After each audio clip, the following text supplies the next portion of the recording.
ইন্দোনেশিয়ার একটি নামি-দামি স্কুলের কালচারাল ডে। সেখানে যে মেয়েগুলো ডান্স পারফরমেন্স করছিল তাদের মধ্যে একজনের নাম ছিল ইউইস। অন্যান্য গার্জিয়ানদের সাথে সেখানে উইসের মা এবং ছোট বোন উপস্থিত ছিল।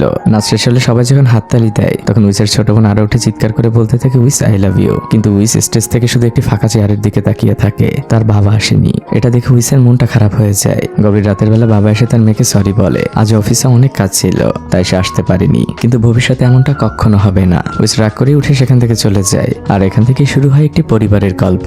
এই হচ্ছে আদিল আর ইমাক, উইস আর আরার বাবা মা। ইমাক তার স্বামী আদিলকে বারবার মনে করিয়ে দিচ্ছে আজ কিন্তু উইসের বার্থডে, 5টায় কেক কাটা হবে, তুমি কিন্তু অবশ্যই 4টার মধ্যে চলে আসবে। আদিল বলে ঠিক আছে বাবা, আমার মনে আছে, আমি ঠিক 4টার মধ্যেই এখানে পৌঁছে যাব। এই পরিবারের মা ইমাক সবাইকে ফ্ল্যাং কিস করে আর গাড়িতে বসে থাকা সবাই ইমাককে ফ্ল্যাং কিস ব্যাক করে। বলতে পারেন এটা খুব সুখী একটি পরিবার। গাড়িতে বসে থাকা বড় মেয়ে উইসের মন খারাপ ছিল। বাবা আদিল তাকে বলে উইস আমি প্রতিবারের মতো এবার লেট করবো না, আমি ঠিক সময় তোমার বার্থডেতে চলে আসবো। উইস তখন মন খারাপ ছিল। তখন বাবা বলে আমি তোমাকে প্রমিস করছি। বাবা তার মেয়েকে জড়িয়ে ধরে। এরপর দেখা যায় আদিল তার অফিসে বসে তার ব্যাংক ব্যালেন্সের হিসাব নিকেশ দেখছে। সবগুলোর অবস্থা একদম লাল হয়ে আছে। তখন সে তার সেক্রেটারিকে জিজ্ঞেস করে ফজর কোথায়। তার সেক্রেটারি জানে ফজর সাহেব গতকাল রাতে এসেছিল আর সেফটি ভল্ট থেকে সকল টাকা নিয়েছেন কোথায় গেছে। আদিল সাথে সাথে সেফটি ভল্ট খোলে এবং সেটা ফাঁকাই ছিল। এদিকে কোম্পানির ওয়ার্কাররা অফিস রুমের দিকে আসছে, কারণ তারা গত 3 মাস ধরে বেতন পাচ্ছে না। তারা এসে আদিলের রুমের দরজায় কড়া নাড়ে। ঠিক একই সময় আদিলের বাড়ির দরজায়ও কেউ কড়া নাড়ে। সবাই ভাবে আদিল চলে এসেছে। এদিকে ওয়ার্কাররা বেতনের জন্য হট্টগোল শুরু করে দিয়েছে। আদিল খুবই ভালো একজন মানুষ। সে তার পকেটের চাবিটি সবার সামনে রেখে বলে এটি আমার গাড়ির চাবি, গাড়ির ভেতরে রেজিস্ট্রেশন পেপার রাখা আছে, যদি কালকের মধ্যে বেতন না দিতে পারি তাহলে এটা বিক্রি করে আপনাদের বেতন দিব। কিন্তু ওয়ার্কাররা কোনো কথাই শুনতে রাজি না। সবাই ফজরকেও খুঁজছে। ফজর হচ্ছে আদিলের একমাত্র শালা, যে এই কোম্পানির ম্যানেজার ছিল। এদিকে উইসের 13তম বার্থডের কেক কাটা হয়ে যায়। ঘড়িতে তখন সময় 5টা অতিক্রম করেছে। ইমাক বারবার ঘড়ির দিকে তাকাচ্ছে, তার স্বামী এখনো ফেরেনি। অনুষ্ঠান প্রায় শেষের দিকে। ইমাক তার মেয়ে উইসকে বলে দেখো বাবা এক্ষুনি চলে আসবে। আর তখনই দরজায় কেউ কড়া নাড়ে। ছোট মেয়ে আরা বাবা বলে চিৎকার করতে করতে দরজার দিকে যায়, কিন্তু বাচ্চা মেয়েটি দরজা খুলে তার চোখগুলো মলিন হয়ে যায়। সেখানে আসলে কিছু গুন্ডা টাইপের লোক দাঁড়িয়ে ছিল। ইমাকের চোখগুলো বড় বড় হয়ে যায়। সেই লোকগুলোকে চেনে আর তাদের মধ্যে তার ভাই মাথা নিচু করে দাঁড়িয়েছিল। বোঝা যাচ্ছে তাকে অনেক মারা হয়েছে। ওই গ্যাংয়ের প্রধান চিৎকার করে বলে আপনারা এক্ষুনি সবাই এখান থেকে বেরিয়ে যান, জাস্ট এক্ষুনি। সবাই ভয় বেরিয়ে যায়, কিন্তু ইমাক কিছুই বুঝতে পারছে না। সে বারবারই জিজ্ঞেস করছে কি হয়েছে আমাকে খুলে বলুন। তখন গ্যাংয়ের অন্য সদস্যরা ইমাককে বের হয়ে যেতে বলে আর তার ভাইয়ের স্বামীর কাছ থেকে সবকিছু শুনতে বলে। রাতের বেলা আদিল অটোতে করে বাড়িতে আসে আর সে দেখতে পায় তার পুরো পরিবারকে বাইরে বের করে দেওয়া হয়েছে। তারা সবাই বাড়ির সামনে দাঁড়িয়ে আছে। আদিল যে গ্যাং প্রধানের সাথে কথা বলার চেষ্টা করে যে এগুলো কি হচ্ছে। তখন তাকে একটি এগ্রিমেন্ট পেপার দেখানো হয়। আসলে আদিলের শ্যালক ফজর বড় একটি লোন নিয়েছিল, যার জন্য এই বাড়িটিকে বন্ধক দিতে হয়েছিল। আদিল আক্ষেপ নিয়ে জিজ্ঞেস করে ফজর তুমি কেনই অরেঞ্জ সিটি প্রজেক্টটা নিতে গেলে। ফজর বলে আমি দুঃখিত, আমি যে কোনো উপায়ে ভাই আপনার টাকাগুলো শোধ করে দিব। আমি আসলে প্রতারণার শিকার হয়েছি। এতক্ষণ পর বড় বোন ইমাক মুখ খোলে। সে তার ছোট ভাইকে বলে তুই ভুলে যাস না এটা উইস আর আরার বাসা, ওরা এখানে বড় হয়েছে আর এখন ওরা তোর জন্য পথে দাঁড়িয়ে আছে। তুই এটা কিভাবে করতে পারলি। ওই লোকগুলো চলে যাবার আগে আদিল তাদের ডাক দেয় আর প্রধানকে বলে এই বাড়িটা আমার অনেক কষ্ট করে তৈরি করা ছিল। সেই প্রধান আদিলকে বলে এখানে ভিলে নামি না, লোন নেবার আগে কন্ট্রাক্টে এটা স্পষ্ট করে লেখা ছিল, যদি কন্ট্রাক্ট না থাকতো তাহলে আমি আপনার বাড়িটা কখনোই নিতাম না। এটা বলে লোকগুলো সেখান থেকে চলে যায়। ইমাক অনেক কাজ ছিল আর তার ভাইকে অনেক কথা শোনাচ্ছিল। আদিল তাকে সান্ত্বনা দেয় আর সেখান থেকে নিয়ে যায়। তাদের ব্যাগগুলো বাইরে রাখা ছিল। তারা সবাই মিলে হাতে হাতে ব্যাগগুলো নিয়ে বাড়ি থেকে বের হতে থাকে। আদিল শুধু একবার শেষবারের জন্য বাড়ির দিকে তাকায়। সেখানে বড় করে লেখা ছিল এই বাড়িটি বিক্রি হবে। এরপর তারা শহরের একটি ছোট্ট এক রুমের বাসায় এসে আশ্রয় নেয়। আপাতত এখন এটাই তাদের ঠিকানা। বাচ্চারা ঘুমিয়ে পড়লেও স্বামী স্ত্রী পুরো রাত চোখ খুলে শুধু তাকিয়ে থাকে। পরদিন তারা দুজন একজন উকিলের কাছে যায়। সেই উকিল তাদের আশ্বস্ত করে আপনারা আপনাদের বাড়ি ফিরে পাবেন। লোন তো আপনার শালা নিয়েছে, সেজন্য যতই আপনার বাড়ির দলিল দিক না কেন তারা আপনার বাড়ি দখল করতে পারে না। আদিল জিজ্ঞেস করে সবকিছু ঠিক হতে কতদিন লাগতে পারে। উকিল জানে সর্বোচ্চ গেলে 1-2 মাস। দুই স্বামী স্ত্রীর মনের মধ্যে কিছুটা আশা খুঁজে পায়। রাতের বেলা আদিল তার সন্তানদের জানায় এবার তোমাদের স্কুল ছুটিতে আমরা আমাদের বাড়িতে যাব। এ কথা শুনেই ছোট মেয়ে আরো অনেক খুশি হয়ে যায়, কারণ এখন পর্যন্ত তারা কখনো তার বাবার পুরনো বাড়িতে যায়নি। পরদিন সকালবেলা আদিল তার সকল ওয়ার্কারদের পাওনা বুঝিয়ে দেয়। সেই সাথে 1 মাসের বেতন বেশি দেয়। তার অ্যাসিস্ট্যান্ট বলে স্যার আপনি তো দেউলিয়া হয়ে গিয়েছেন, আপনি আমাদের জন্য এত কিছু কেন করছেন। আদিল বলে ইটস ওকে, আমার কাছে এটুকু টাকাই ছিল। অন্য ওয়ার্কার সবাই কাঁদছে। আদিল বলে আবার সবকিছু ঠিক হয়ে গেলে আমরা কোম্পানিটাকে আবার নতুন করে শুরু করব। এখন আমাদের একটি ব্রেক দরকার। সবার কাছ থেকে বিদায় নিয়ে পুরো পরিবার রওনা হয়ে যায় গ্রামের বাড়ির উদ্দেশ্যে। সেই জায়গাটা ছিল রাজধানী জাকার্তা থেকে অনেকটাই দূরে। সেখানে নেই কোনো কোলাহল, চারদিকে সবুজ আর বড় পাইন গাছের সারি। মাইক্রোটি তাদের নামিয়ে দিয়ে সেখান থেকে চলে যায়। সবাই পুরনো একটি বাড়ি দেখতে পায়। সবাই সেদিকেই তাকিয়ে আছে। ছোট মেয়েটি জিজ্ঞেস করে বাবা এটাই কি সেই বাড়ি। বাবা উত্তর দেয় হ্যাঁ। সবাই বাড়ির কাছে যায়। অনেক পুরনো একটি বাড়ি, ভেতরে জায়গায় জায়গায় ধুলোর স্তর পড়ে আছে। উইস তার বাবাকে বলে বাবা এই বাড়িটি রেখে কি লাভ, এটা তো তুমি বিক্রি করে দিতে পারো। মা ইমাক বড় মেয়েকে থামায় আর বলে এটা তোমার বাবা দাদা সবার বাড়ি, এখানে তোমার পূর্বপুরুষরা থেকেছে, আদিল তার ছোটবেলার বন্ধুকে কল দেওয়ার চেষ্টা করছে, যার দায়িত্বে এতদিন এই বাড়িটি ছিল। কিন্তু এই বাড়িটির অবস্থান তো অনেক প্রত্যন্ত জায়গায়, তাই এখানে ঠিকমতো নেটওয়ার্ক পাওয়া যায় না। শুধুমাত্র উঁচু জায়গায় গেলেই নেটওয়ার্ক পাওয়া যায়। নেটওয়ার্কের জন্য তারা বাইরে বের হয়। বাচ্চা মেয়ে আর এত খোলামেলা জায়গা থেকে খুবই খুশি হয়। সে সাথে সাথে নিচে নেমে খেলতে শুরু করে দেয়, আর তার পিছু পিছু উইসও নামে। দুই বোন মিলে অনেক মজা করছিল। দূরে দাঁড়িয়ে থেকে বাবা মা এই দৃশ্য দেখছিল। তারা হয়তো এখন অনেক খারাপ সিচুয়েশনে আছে, কিন্তু তারপরে সন্তানদের খুশি দেখাটা তাদের জন্য অনেক শান্তির। পরদিন থেকে ওই বাড়িটি গোছানোর কাজ শুরু হয়। উইসার আরও বাবা মাকে সাহায্য করছিল। কিছুক্ষণের মধ্যে সেখানে আদিলের ছোটবেলার ফ্রেন্ড রমলি আসে। সে সাথে কয়েকজন ওয়ার্কারও নিয়ে এসেছে। আদিল রমলিকে সবার সাথে পরিচয় করিয়ে দেয়। রমলি অনেক সহজ সরল একজন মানুষ। সবাই মিলে ওই বাড়িটি গোছাতে থাকে। উইসার আরের জন্য গাছের সাথে একটি দোলনাও টাঙানো হয়। আর খুব মজা করে সেই দোলনায় দোল খাচ্ছিল। পরদিন তাদের বাসায় গ্রামের অনেক মানুষ এসেছে। তারা আদিলদের পরিবারের জন্য যে যার জায়গা থেকে বিভিন্ন খাবার রান্না করে নিয়ে এসেছে। গ্রামের মানুষগুলো তো এমনই হয়, আতিথেয়তায় কোনো কমতি নেই। সবাই মিলে একসাথে খেতে বসেছে। আর তখনই সেখানে একজন অদ্ভুত মহিলা আসে। তাকে দেখে সবাই চুপ হয়ে যায়। এই মহিলাকে সবাই লোন ওমেন নামে ডাকে। সে গ্রামের সবার কাছে লোন দেয়, আর তার বিনিময়ে সে সুদ নেয়। এটাই তার একমাত্র ইনকামের পথ। আর গ্রামের কম বেশি সবারই তার কাছ থেকে টাকা ধার নেওয়া আছে। লোন ওমেন নিজ থেকেই আদিলদের পরিবারের সাথে পরিচিত হয়, আর নিজে নিজেই খাবার খেতে থাকে। উইস গাছের উপরে বসে ফোনে ইন্টারনেট ইউজ করছিল। আর তখনই পাশে ঝোলানো তার বাবার ফোনে কল আসে। উইস দৌড়ে তার বাবার কাছে আসে আর বলে, তোমার ফোনে কল এসেছে। উইসের বাবা দৌড়ে সেই গাছের কাছে যায়, আর সে দ্রুত গাছের উপরে উঠে ফোনটি রিসিভ করে। কলটি ছিল সেই লয়ারের। সে উইসের বাবাকে জিজ্ঞেস করে, আপনি যে আপনার শালাকে পাওয়ার অফ অ্যাটর্নি দিয়েছিলেন সেটা তো আমাকে বলেননি। উইসের বাবা বলে, হ্যাঁ আমি দিয়েছিলাম। নিচে ইমা, কারা আর উইস আদিলের মুখের দিকে তাকিয়েছিল। তারাও একটি খবর শোনার অপেক্ষায় আছে। আদিল আমতা আমতা করছিল। অপর প্রান্ত থেকে উকিল জানায়, এখন আর আমার পক্ষে কিছু করা সম্ভব নয়। কিন্তু আদিল তার পরিবারের মন ভাঙতে দিতে চায় না। সে নিচ থেকে হেসে বলে, আমি অনেক লাকি যে আমি আপনার মতো একজন উকিল পেয়েছি, না হলে আমার এত বড় উপকার হতো না। সে ফোনটি রেখে দেয়। উইস জিজ্ঞেস করে, বাবা ভালো খবর রয়েছে? চোখে এক বিস্ময় আর মুখে এক ফেক হাসি দিয়ে বাবা উত্তর দেয়, আমরা আমাদের বাড়িটা খুব তাড়াতাড়ি ফিরে পাবো। দুই বোন খুবই খুশি হয়ে যায়। কিন্তু ইমাক তার স্বামীর কৃত্রিম হাসিটা বুঝতে পারে। সে বুঝে যায় অপর প্রান্ত থেকে কোনো ভালো খবর আসেনি। ওই দিন রাতের বেলা খাবার টেবিলে সবাই বসেছিল। উইস বলে, আজ তো আমাদের সেলিব্রেট করার কথা, সবাই এমন চুপচাপ কেন রয়েছে? তখন মা ইমাক ছোট মেয়েকে বলে, তুমি এখন ঘুমাতে যাও মা। আরা ঘুমাতে চলে যায়। তখন বাবা আদিল তার বড় মেয়েকে বলে, উইস দেখো, তুমি আমাদের পরিবারের বড় মেয়ে, এখন তুমি অনেক বড় হয়েছো, তোমার অনেক দায়িত্ব। শোনো, এখন থেকে আমাদের এখানেই থাকতে হবে। আমরা কোথাও যাচ্ছি না, আর বাড়িটাও ফেরত পাচ্ছি না। তোমাদের এখানকারই একটি স্কুলে ভর্তি করে দিব। হ্যাঁ, সেই স্কুল হয়তো জাকার্তার মতো অত সুন্দর বা উন্নত না, কিন্তু এখানেও পড়ানো হয়। তোমাকে তোমার বোনকে আগলে রাখতে হবে, তোমাকে সকল সিচুয়েশন ম্যানেজ করতে হবে। পরদিন উইস তার বাবার সাথে সেই নতুন স্কুলে যায়। তার কাছে সবকিছুই একদম অপরিচিত। সে ক্লাসরুমে প্রবেশ করে। পেছন থেকে একটা মেয়ে এসে জিজ্ঞেস করে, তোমার নাম কি উইস? তোমরা কি বড়লোক থেকে গরিব হয়ে গিয়েছো? সবাই খুব সিম্পলি কথা বলতে থাকে। উইস অনেক লজ্জা পাচ্ছে। তখন একে একে সবাই উইসের সাথে পরিচিত হয়। প্রথমে পরিচিত হয় ইমা, আর এই ছেলেটির নাম ডেনি, আর এই ফানি ছেলেটির নাম হচ্ছে আন্ডি। সেও এসে উইসের সাথে পরিচিত হয়। এরপর ডেনি এসে উইসের সাথে পরিচিত হতে, যেটা দেখে অন্য বছর ও বলে চিৎকার করে ওঠে, কারণ ডেনি খুব লাজুক ছিল আর সে উইসকে দেখে খুবই লজ্জা পাচ্ছে। এদিকে আমরা একজন হতাশাগ্রস্ত বাবা, একজন হতাশাগ্রস্ত স্বামীকে দেখতে পাই, যে একসময় একটি বড় কোম্পানির মালিক ছিল, যে অনেক লোকের বেতন দিত। তার হাতে আজ বায়োডাটার ফাইল। আদিল বিভিন্ন জায়গায় ইন্টারভিউ দেয় একটি চাকরির জন্য, কিন্তু এই বয়সে কেউই তাকে চাকরিতে নিতে রাজি না। এক বুক ভরা হতাশা নিয়ে যখন সে রাতে বাসায় ফিরে আসে, স্ত্রী ইমাক তার কাছে থাকা স্বর্ণের গয়নাগুলো স্বামীকে দেয় আর বলে, আমার কাছে এগুলোই আছে, এগুলো বিক্রি করে কিছু একটা চেষ্টা করো। আদিল ভারাক্রান্ত কণ্ঠে বলে, ওগুলো তোমার কাছেই রেখে দাও। ইমাক বলে, তাহলে আমরা কিভাবে চলবো? দৃশ্য পরিবর্তন হয়। একটি কনস্ট্রাকশন সাইটে শ্রমিকরা কাজ করছিল।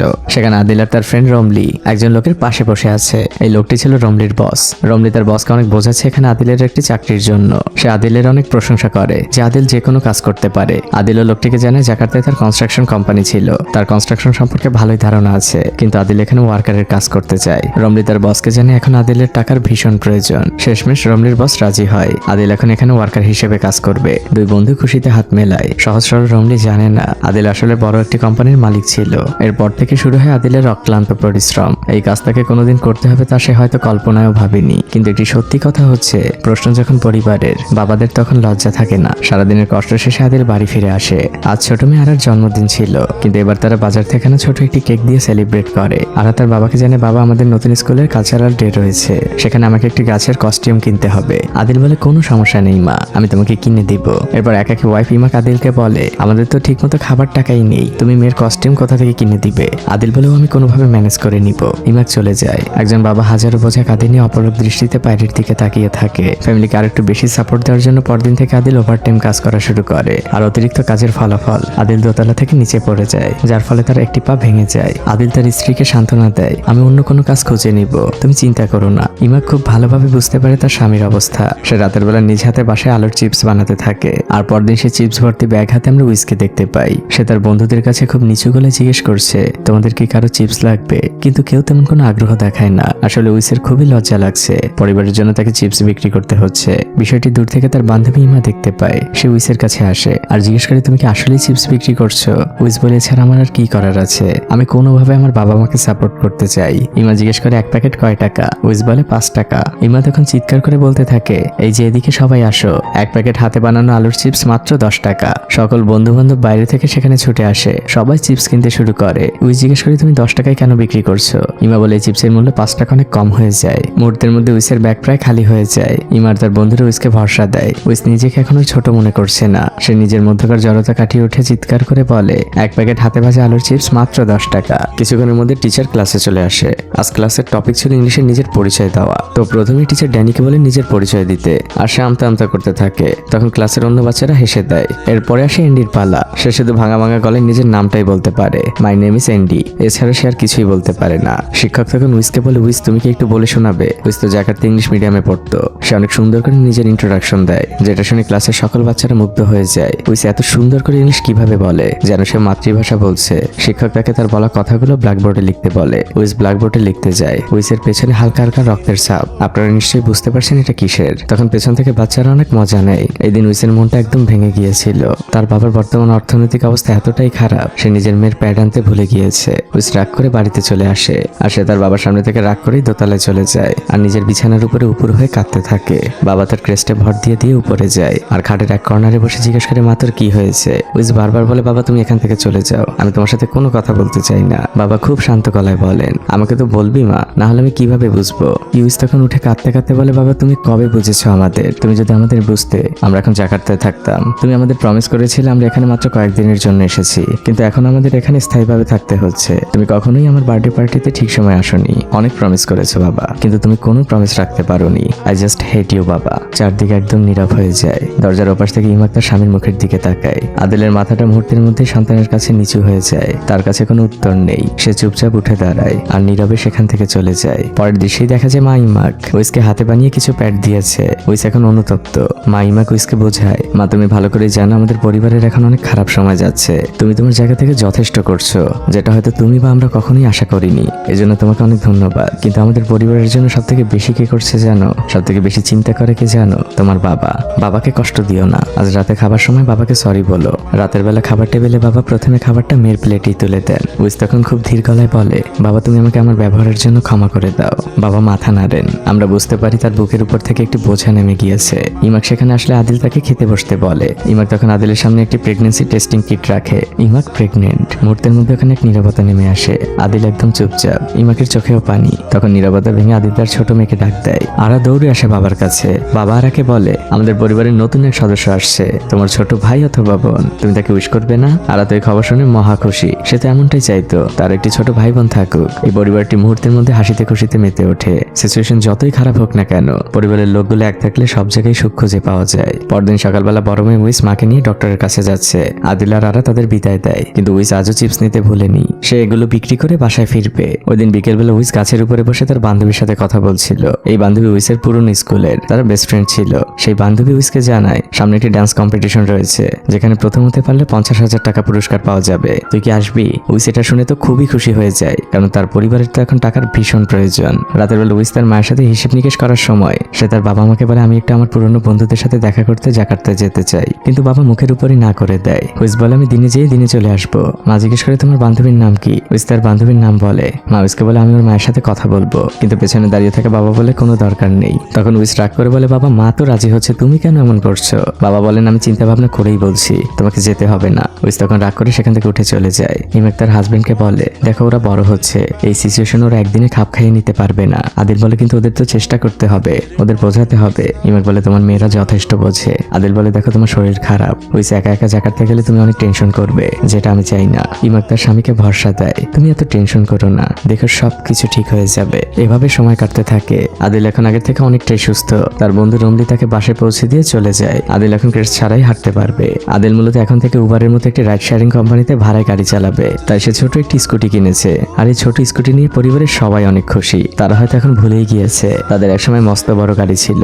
সুখ বিষয়টাই আপেক্ষিক, যে সুখ অনেক সময় বড় গাড়িতে পাওয়া যায় না, সেই সুখ কোনো এক সময় এমন ছোট একটি স্কুটিতেও পাওয়া যায়। পরদিন সকালবেলা বাবা উইসকে স্কুলের সামনে নামিয়ে দেয়। উইস চিপসের ব্যাগ নিয়ে ভেতরের দিকে চলে যায়। বাবা দূর থেকে মেয়েকে ফ্লাইং কিস দেয়, কিন্তু উইস চুপচাপ স্কুলের মধ্যে ঢুকে যায়। বাবা মনে মনে কিছুটা কষ্ট পান। তারপর তিনি বেরিয়ে পড়েন রাইড শেয়ারিং করতে। এদিকে ক্লাসরুমে বসে উইস কানে হেডফোন লাগিয়ে ডান্সের ভিডিও দেখছিল। সে মাঝে মাঝেই হাসছিল। টিচার এটা লক্ষ্য করেন। কিছু সময় পরে তিনি উইসের পাশে এসে দাঁড়ান আর তার ফোনটা তিনি নিয়ে নেন। উইসের বাবা মাকে বিষয়টা জানানো হয়। ওই দিন রাতের বেলা উইসের বাবা উইসকে অনেক বকা দেয়, বলে তোমাদের পড়াশোনার জন্য এত কষ্ট করছি আর তোমাদের কাছে সবকিছু ফান মনে হচ্ছে, পড়াশোনাটা সিরিয়াস ভাবে করছো না। উইস তার বাবা মাকে সরি বলে। ছোট মানুষ আরা দূর থেকে তার বাবার দিকে তাকিয়েছিল। পরদিন বাবা যখন আরাকে নিয়ে স্কুলে যাচ্ছিল তখন হঠাৎই তাদের বাইকের চাকাটা পাংচার হয়ে যায়। আরা পাশেই খেলছিল। সে তখন তার বাবাকে বলে, বাবা আমি চাই না আমার আর বার্থডে আসুক, আমি সবসময় 7 বছরই থাকতে চাই। বাবা জিজ্ঞেস করে এমনটা কেন বলছো? আরা বলে, বাবা আমার যদি 13 বছর হয় তাহলে তো তুমি উইস আপুর মতো আমাকেও বকাঝকা করবে, আমি তোমাকে রাগান্বিত ভাবে দেখতে চাই না। ছোট বাচ্চার এই কথায় বাবা কি উত্তর দেবে তা বুঝতে পারে না। বাবা শুধু অপলক দৃষ্টিতে দূর আকাশের দিকে তাকিয়ে থাকেন। এদিকে উইস তার ব্যাগের মধ্যে তার পুরনো স্কুলের ডান্সের পোশাকটি দেখছিল। সে আজ কাউকে না জানিয়ে জাকার্তায় যাবে আর সেই কথা সে বন্ধুদের জানায় এবং তাদের নিষেধ করে তার বাবা মাকে জানাতে। সে সন্ধ্যের আগেই ফিরে আসবে। ড্যানি জানে এখন উইসের কাছে ফোন নেই, তাই উইস যাবার সময় ড্যানি তার ফোনটা উইসকে দেয় আর বলে এটা তোমার পথে দরকার হতে পারে। উইস ফোনটি নিয়ে চলে যায় আর ড্যানি এক দৃষ্টিতে তাকিয়ে থাকে। দৃশ্য চলে আসে জাকার্তায়। উইস তার পুরনো স্কুলের করিডোর ধরে হাঁটছে। সে একটি প্র্যাকটিস রুমের সামনে এসে দাঁড়ায় আর নক করলে দরজাটা ভেতর থেকে খুলে দেয় তারই বেস্ট ফ্রেন্ড। এতদিন পর দুজন দুজনকে দেখে জড়িয়ে ধরে। তারা দুজন অনেক খুশি, কিন্তু উইস লক্ষ্য করে তাদের টিমের নাচের ড্রেসটা চেঞ্জ হয়ে গিয়েছে, এখন সেটা পিঙ্ক কালার। তার অন্য দুই ফ্রেন্ড এসে তাকে জড়িয়ে ধরে। তারপর তারা আরেকটি মেয়েকে ডাকে। সেই মেয়েটি বসে বসে ইয়ারফোনে গান শুনছিল। উইসের বান্ধবী তখন উইসকে জানায় তোমার জায়গা এখন ও জয়েন করেছে। উইসের মনটা মুহূর্তের মধ্যেই খারাপ হয়ে যায়। এখানে সে এসেছিল একটি আশায়, যদি ডান্স কম্পিটিশনে জিততে পারে তাহলে কিছু টাকা পরিবারকে দিতে পারবে, কিন্তু সময়ের সাথে আসলে বন্ধুত্ব রিপ্লেস হয়ে যায়। কারো জায়গায় আসলে কখনো ফাঁকা থাকে না। উইস তখন তার বেস্ট ফ্রেন্ডকে বলে আমি খুশি হতাম তোমাদের প্রোগ্রামে থাকতে পারলে, কিন্তু আমাকে এক্ষুনি যেতে হবে, আমার কাল স্কুলে একটি পরীক্ষা রয়েছে। উইস আসলে মিথ্যে বলে সেখান থেকে চলে আসে। আর গভীর রাতের বেলা যখন সে বাসায় পৌঁছায় তার বাবা মা তার উপরে প্রচন্ড রেগেছিল। দুজনের কেউ তার সাথে কোনো কথা বলছে না। উইস মাথা নিচু করে তার বাবা মাকে সরি বলে, কিন্তু দুজনই কোনো উত্তর না দিয়ে সেখান থেকে চুপচাপ উঠে যায়। আসলে তারা তাদের মেয়ের উপরে অনেক কষ্ট পেয়েছে। উইস রাতের বেলা আয়নার সামনে দাঁড়িয়ে তার চুলগুলো নিজে নিজেই কাটছিল।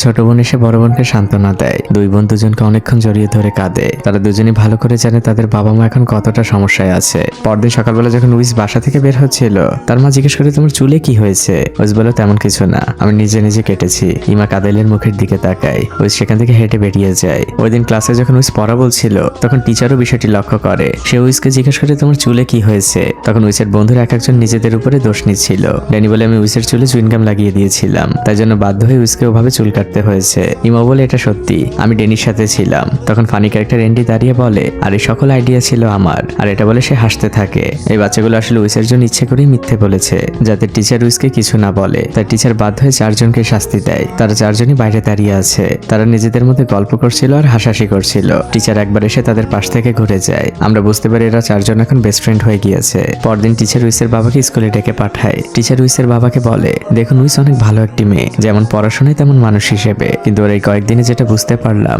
ওকে আপনি জাকার্তায় নিয়ে যান, ওর এখানে মানিয়ে নিতে অনেক কষ্ট হচ্ছে, এতে ওরই ভালো হবে। ওই দিন বাসায় ফেরার পর মা উইসের চুলগুলো খুব সুন্দরভাবে কেটে দেন। বাবা আদিল কিছু একটা চিন্তা করছে। সে সন্ধ্যাবেলায় তার এক রাইড শেয়ারিং ফ্রেন্ডকেও বলে আমার মনে হয় পরিবার নিয়ে জাকার্তায় মুভ করা উচিত। সেই ফ্রেন্ড আদিলকে বলে কি দরকার, ওরা তো ওখানেই ভালো আছে। আদিল আক্ষেপ নিয়ে বলে তোমার তো এখনো পরিবার হয়নি, যখন পরিবার প্রধান হবে তখন বুঝবে তোমাকে কত অসম্ভবকেও সম্ভব করতে হবে। পরদিন সকালবেলা আমরা দেখতে পাই আদিলদের বাসার সামনে বড় একটি বাড়ি বিক্রির পোস্টার টানানো হচ্ছে। সেই লোনমেন আদিলকে এই বাড়িটি বিক্রি করতে সাহায্য করছে। উইস আর তার বন্ধুরাও সেখানে এসেছে। উইস শুধু চুপচাপ তার বাবার দিকে তাকিয়েছিল। এরপর সে তার বন্ধুদের নিয়ে ভেতরে যায়। তারা তাদের প্রিয় গাছতলায় আড্ডা দিচ্ছিল। তারা সবাই একসাথে গিটার বাজিয়ে গান গাচ্ছিল। উইসের মুখে হাসি ফোটে। আদিল তাদের পূর্বপুরুষদের বাড়িটি শেষবারের মতো খুব ভালোভাবে দেখছিল। ছোট মেয়েরা বাড়ির দেওয়ালে কয়েকটি গাছের ছবি এঁকেছে। সব থেকে ছোট গাছটি হচ্ছে সে, এরপরে উইস, তারপরে মা ইমাক। আর সে তার বাবাকে বলে সব থেকে বড় গাছটি হচ্ছে তুমি, আমাদের সবাইকে ছায়া দিয়ে আগলে রাখো। লাস্ট কয়েক মাস এই ঘরে এই পরিবারটি সুখের সংসার বনেছে, কিন্তু তারপর আদিল পরিবারকে আরেকটু ভালো রাখার উদ্দেশ্যে আবারও জাকার্তায় ফিরতে চায়। কাকডাকা ভরে বাবা আদিল কাজে বেরিয়ে যায়। দুই বোন তখনও ব্যালকনিতে গল্প করছিল। ছোট মানুষ আরা তার বড় বোনকে বলে, আপু একটা জিনিস জানো, এই বাসাটা ছোট হলেও এখানে অনেক শান্তি। আমাদের আগের বাসাটা অনেক বড় ছিল, আমরা আলাদা আলাদা রুমে থাকতাম, কিন্তু আমরা দুজন এখন একটি রুম শেয়ার করে থাকি। আপু আমার কাছে এটাই ভালো লাগে, এই বাড়িটাকে আমি অনেক মিস করব। পরদিন একটি ধনী কাপল আসে বাড়িটি দেখতে। তাদের বাড়িটি দেখে পছন্দ হয়, তারা এই বাড়িটি কিনতে রাজি হয়। লোনোমেন তো মহা খুশি। উইস আর আরা দূর থেকে সকল কথাই শুনছিল। ওই কাপলদের বাচ্চারা নতুন প্রপার্টি নিয়ে ব্লগ করছিল। এরপর শুরু হয় পেপার ওয়ার্ক। আদিল ফাইনাল সাইনটি করার আগে ইমাক তাকে জিজ্ঞেস করে, তুমি শেষবারের মতো আরেকবার ভাবো। আদিল 1 সেকেন্ড চুপ থাকে, তারপর সে দ্রুত সাইন করে দেয়। আর ফাইনাল দলিলটি বুঝিয়ে দেবার সময় উইস আর আরা এসে সেটি নিয়ে চলে যায়। সেখানে বসে থাকা কেউই কিছু বুঝতে পারে না। আদিল খুবই লজ্জিত হয়, সে রাগে একদম চুপচাপ বসে থাকে। পরের দৃশ্যে দেখা যায় ওই লোকগুলো চলে যাচ্ছে। আদিল একদম চুপচাপ। সে বাসায় ঢোকার পর বাচ্চা মেয়ে আরা বলে, বাবা আমরা এখন এই বাড়িতেই থাকতে চাই, এই বাড়িকেই আমরা ভালোবাসি। আদিল এবার নিজেকে আর কন্ট্রোল করতে পারে না। সে তার বাচ্চাদের উপর অনেক চিল্লাচিল্লি করতে থাকে। সে বলে, আমরা এখন গরিব হয়ে গিয়েছি, ব্যাংক্রাফট হয়ে গিয়েছি, কিন্তু তার মানে এই না যে আমরা মানুষ হিসেবে গরিব হয়েছি। আমরা মানুষের সাথে কিভাবে ব্যবহার করতে হয় তা ভুলে গিয়েছি। তোমরা দুজনে আজ যেটা করেছো তাতে ওই মানুষগুলোর সামনে আমাকে অনেক অপমানিত হতে হয়েছে। আমি যে এত কষ্ট করি, কাদের জন্য করি? এই বাড়িটা তো আমার পূর্বপুরুষদের, মায়াটা তো আমার বেশি, কিন্তু আমি সবকিছু করি তোমাদের জন্য, তোমাদের একটু কিভাবে ভালো থাকা যায়। আর দিন শেষে তোমরা আমাকে অপমান করলে। জীবনে এত কিছু হয়ে যাবার পরেই প্রথম আমরা বাবা আদিলের চোখে পানি দেখলাম, কারণ বাবারা সহজে কাঁদতে জানে না। উইস তখন তার বাবাকে বলে, বাবাই সবকিছুর জন্য কে দায়ী, আমি আরা নাকি মা? ইনডাইরেক্টলি উইস তার বাবাকেই দায়ী করে। আদিল একদম চুপ হয়ে যায়। সে যে কিছুটা দূরের একটি চেয়ারে বসে পড়ে। তখন পরিবারের এক এক করে সবাই তার পাশে আসে আর তাকে জড়িয়ে ধরে কাঁদতে থাকে। হ্যাঁ, এটাই পরিবার। জীবনের কান্নার কঠিন মুহূর্তগুলোতে আপনি শুধু পরিবারকেই পাশে পাবেন। সুসময় আপনার বন্ধুর অভাব হবে না, কিন্তু আপনার চোখের পানি মোছানোর জন্য শুধু এই পরিবারই থাকে। পরদিন আদিলরা লোনোমেনকে বাসায় দাওয়াত দেয়। তারা আসলে চাচ্ছে ডিলটা ক্যান্সেল করতে, কিন্তু অলরেডি অ্যাডভান্সের টাকা নেওয়া হয়েছে। আদিল আর ইমাক দুজনে খুবই কনফিউজড এই বিষয়টা জানাতে। তারা দুজনেই বুঝতে পারছে না যে কিভাবে কথাটা শুরু করবে। একজন আরেকজনকে ইশারা করে। তখন ইমাক লোনোমেনকে বলতে শুরু করে এই ডিলটা ক্যান্সেল করার জন্য। আর এটা শুনে লোনোমেন অনেক ক্ষেপে যায়। সে বলে, এটা অসম্ভব, অ্যাডভান্সের টাকা নেওয়া হয়েছে, কন্ট্রাক্টে সাইনও করা হয়েছে, এখন কোনোভাবেই সম্ভব না। তখন বাচ্চা মেয়ে আরা কান্না করে দেয়। বাচ্চা মেয়েটির কান্না দেখে লোনোমেন বলে, আচ্ছা দেখা যাক কি করা যায়। তখন লোনোমেনও কাঁদতে থাকে। সেও বলে, আমিও চাই না তোমরা এখান থেকে চলে যাও, তোমরা এখান থেকে গেলে তোমাদের অনেক মিস করব। এত ভালো ভালো খাবার আমি কোথায় খেতে পাবো? পরদিন দেখা যায় আদিল আর লোনোমেন মিলে দেখা করতে গিয়েছে সেই কাপলের সাথে, যাদের কাছ থেকে আদিল বাড়ির জন্য অ্যাডভান্স টাকা নিয়েছে। লোনোমেন আদিলকে ইশারা করে সবকিছু খুলে বলার জন্য। আদিল খুব বিনয়ের সাথে বলতে শুরু করে, ম্যাম প্রথমে আমি ক্ষমা চেয়ে নিচ্ছি, আসলে আমরা আমাদের সিদ্ধান্ত পরিবর্তন করেছি, আমরা বাড়িটা বিক্রি করতে চাচ্ছি না। এদিকে আজ ছিল উইসের 14তম জন্মদিন। মা বাসায় নিজ হাতে মেয়ের জন্য জন্মদিনের কেক বানিয়েছেন, কিন্তু হঠাৎ ইমাকের হাত থেকে কেকটি নিচে পড়ে যায়। ইমাকের পেইন শুরু হয়েছে। উইস আর আরা যায় তার মাকে ধরে ফেলে। অন্যদিকে সেই মহিলা আদিলকে বলছে, আপনি তো সবকিছু পড়েই কন্ট্রাক্টে সাইন করেছিলেন, লেখাগুলো তো নিশ্চয়ই পড়েছেন। মহিলাটি বলে, তো কথা বাড়িয়ে লাভ কি? এই ডিল ক্যান্সেল করতে হলে আপনাকে জরিমানা দিতে হবে। লোনোমেন ওই মহিলাকে বলে, এটা কেমন কথা, ওরা এমনিতেই অনেক সমস্যার মধ্যে আছে। তখন আদিল ধীর গলায় বলে, ম্যাম আমাকে একটু সময় দিন, আমি আপনার জরিমানা দিয়ে দিব। এদিকে উইস রমলিকে ফোন করে তার মায়ের কথা জানায়। রমলি সাথে সাথে ছুটে আসে আর ইমাককে নিয়ে সবাই মিলে মেইন রাস্তার দিকে যাচ্ছিল। রমলির অনেক কষ্ট হচ্ছিল, তারপরও সবাই মিলে সর্বোচ্চ চেষ্টা করছিল। অন্যদিকে আমরা বুঝতে পারি ওই মহিলা আদিলের সরলতায় মুক্ত হয়ে তার বাড়িটা ফিরিয়ে দিয়েছে। এদিকে রমলি আর সামনের দিকে এগোতে পারছে না, কিন্তু এরই মধ্যে দেখা যায় গ্রামের লোকজন মাইক্রো নিয়ে হাজির, তাও একটি না দুটি। শহরে হয়তো পাশের বাসায় কে থাকে আমরা জানি না, কিন্তু গ্রামে বিপদে পড়লে এমন অনেক মানুষই এগিয়ে আসে। এরই মধ্যে আদিলের ফোনে কল আসে। সে সাথে সাথে ছুটে হসপিটালে চলে আসে। কেবিনের বাইরে সবাই অপেক্ষা করছিল। উইস তার বাবাকে দেখা মাত্রই কান্না করে দেয়। বাবা উইসকে জড়িয়ে ধরে বলে, ইটস ওকে, কিছুক্ষণের মধ্যে সবকিছু ঠিক হয়ে যাবে মা। দৃশ্য পরিবর্তন হয়। সবাই অপেক্ষা করতে করতে ঘুমিয়ে পড়েছে। তখন কেবিন থেকে আদিল বের হয় আর উইস আর আরাকে ডাক দিয়ে বলে, তোমাদের ভাই হয়েছে। সবাই আদিলকে কনগ্রাচুলেশন বলে। পরিবারের এই নতুন ছোট্ট মানুষটির আগমনে সবাই অনেক খুশি। উইস আর আরা তো তাদের ভাইকে অনেক আদর করছে। ইমাক তখন হঠাৎই আদিলকে জিজ্ঞেস করে, আজকে কি হলো? আদিল চুপ করে থাকে। তখন মেয়ে উইস বাবাকে বলে, বাবা তুমি চিন্তা করো না, আমরা এখানে থাকি কিংবা জাকার্তায় অথবা পৃথিবীর যে কোনো কোনায়, আমরা শুধু একসাথে থাকতে পারলেই খুশি, আমাদের কোনো চাহিদা নেই বাবা। তখন বাবা একটু অভিনয় করে বলে, আমাদের জাকার্তায় যাওয়া হচ্ছে না, কারণ আমরা বাড়িটা ফিরে পেয়েছি। এ খবর শুনে আরা আর উইস তো একদম চিৎকার করে ওঠে। আরা বলে, বাবা এই বাড়িটা আমার অনেক পছন্দের। উইস বলে, থ্যাংক ইউ বাবা। পরিবারের সবাই মিলে আদিলকে ফ্লাইং কিস ছুড়ে দেয়। আদিল সেই ফ্লাইং কিস রিসিভ করে। এত কিছুর পরেও এই পরিবারটার খুশি দেখে যে কারোই মন ভালো হয়ে যাবে। পরিবার মানেই তো এটা, পৃথিবীর যেখানে থাকুন যেমনই থাকুন, যে মানুষগুলো আপনার সুখ দুঃখের সবকিছুর ভাগ নেই তারাই তো পরিবার। আদিল আর উইস হসপিটাল থেকে বের হচ্ছে ইমাকের জন্য রাতের খাবার নিয়ে আসতে। বাবা উইসকে উইসকে বলে বাইরে অনেক ঠান্ডা, তুমি আমার জ্যাকেটটা পরে নাও। উইস বলে দরকার নেই বাবা। বাবা নিজের জ্যাকেটটা মেয়েকে পরিয়ে দেন। হসপিটালের ক্যান্টিনের সামনে আসলে বাবা উইসকে বলে তুমি এখানে একটু দাঁড়াও, আমি এক্ষুনি আসছি। উইস বাইরে বাবার জন্য অপেক্ষা করতে থাকে, আর তখনই পেছন থেকে বাবা সুরে সুরে হ্যাপি বার্থডে বলতে থাকে। উইস অবাক হয়ে যায়। বাবার হাতে খুব কম দামি একটি কেক আর সাধারণ একটি মোম। বাবার ধীর গলায় বলেন হ্যাপি বার্থডে মা, আমি জানি তোর আমার উপর অনেক অভিযোগ, ছোটবেলা থেকে হয়তো তোর বার্থডেগুলোতে ঠিকভাবে অ্যাটেন্ড করতে পারিনি। উইসের চোখে পানি, এই সামান্য কেকটাকে আজ তার কাছে অমূল্য মনে হচ্ছে। বাবা উইসকে বলেন বাবাকে প্লিজ ক্ষমা করে দাও, বাবাকে আর কখনো ঘৃণা করো না। উইস তার বাবাকে জড়িয়ে ধরে কান্না করে দেয়। এর কয়েকদিন পরে তারা সবাই মিলে হসপিটাল থেকে বাড়িতে চলে আসে। এই পরিবারের যেন এক খুশির বন্যা বইছে। আর তাদের সেই দেওয়ালে ছোট করে নতুন একটি গাছও এঁকেছে, এটা তার ছোট ভাই। আর একটি পরিবারের খুশির মুহূর্তের মধ্যে দিয়ে এই মুভিটি এখানেই শেষ হয়ে যায়। আমরা অনেক সময় হয়তো পরিবারের উপরে নানা কারণে বিরক্ত হই, বাইরের মানুষকে পরিবারের থেকেও আপন মনে করি। আপনাদের মধ্যে অনেকেরই হয়তো এখনো অভিযোগ রয়েছে আপনাদের পরিবারের উপর, কিন্তু বিশ্বাস করুন পরিবার ছাড়া আপনার আমার কোনো অস্তিত্ব নেই। আমরা এই পৃথিবী থেকে ছেড়ে যাওয়ার পরে যদি কেউ মনে রাখে সেটা ওই